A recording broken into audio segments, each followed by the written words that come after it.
This Uranium One story has been debunked countless times. It is nothing but a false charge that the Trump administration is trying to drum up in order to avoid attention being directed at them. This is such an abuse of power, and it goes right at the rule of law.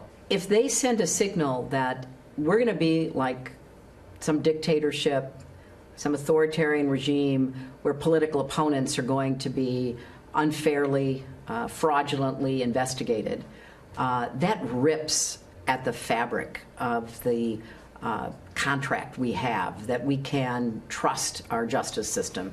Really? Hillary talking about the rule of law and the possibility of a special counsel to investigate her role in that whole corrupt Uranium One deal? She's obviously getting nervous. Here with more reaction, author of the best-selling book, Clinton Cash. Really? We're going to get a lecture on the rule of law? You know, I watch people now assail you. Even the Never Trump crowd is now trying to come to the defense, I noticed, of Hillary Clinton. I want to give you a chance to respond and explain to people all of the connections here. I'll hand it to you. Well, thanks, Sean. Look, this is a story that begins in 2005. Bill Clinton and Hillary Clinton helped Frank Giustra, a Canadian investor, get very, very rich uranium deposits in Kazakhstan from the Kazakh government.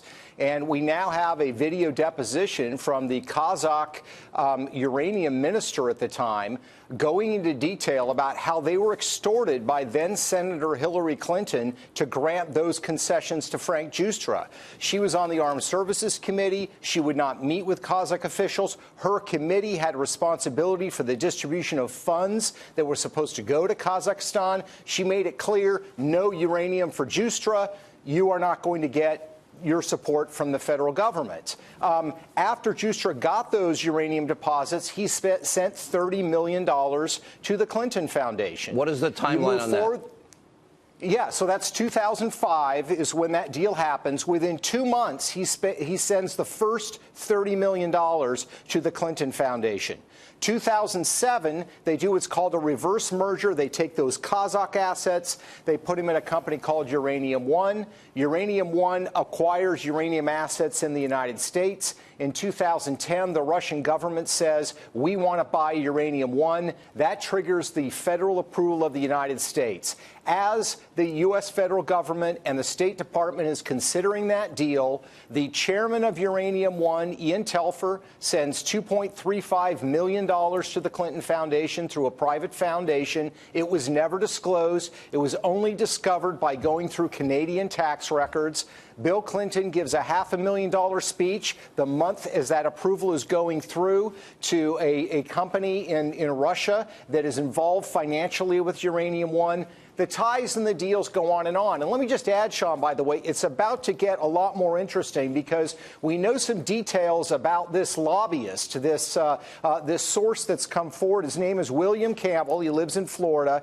He was with Cassidy and Associates, which is one of the big lobbying firms in D.C., where he lobbied on Russian interests from 2007 to 2008. He then started his own firm, was paid $50,000 a month by the Russians for lobbying. And this is what his contract was for, quote, to improve the media and political environment in the U.S. in respect to the supplies of the Russian uranium products, and, quote, to set up meetings with U.S. administration officials, members of Congress, and other key opinion elite in Tenex and Russian government officials. So this is a very inside guy that's coming forward as this whistleblower. Russia, we had Putin bad actors in the United States. Mueller was the FBI director. Eric Holder was one of the 9 that signed off on the deal, CFIUS deal, the committee. Then you've got bribery, extortion, kickbacks, money laundering, and racketeering. Mueller had to know because they had an FBI informant. He had his own personal experience, ended up 4 years being an informant. Then you got tapes, and then we've got documents, and we got emails and a firsthand account. And that Putin was breaking all of these laws to get a foothold in the uranium market. And they knew in 2009.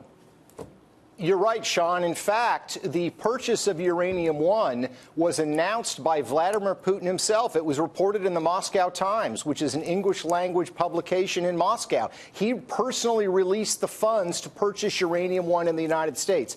And look, the argument that the Clinton defenders use is, well, there were all these government agencies that were involved in this process. She didn't do it by herself. From the standpoint of bribery, that is irrelevant. If you're a congressman sitting on a committee and a committee votes unanimously for something, but you got paid to vote for that, it doesn't matter what your colleagues did. You committed bribery, and that's why this needs to be investigated. All right, Peter, we're going to stay on this. And by the way, the FBI informant I was just talking about, his name was revealed today. We have John Solomon, Sarah Carter coming. Thank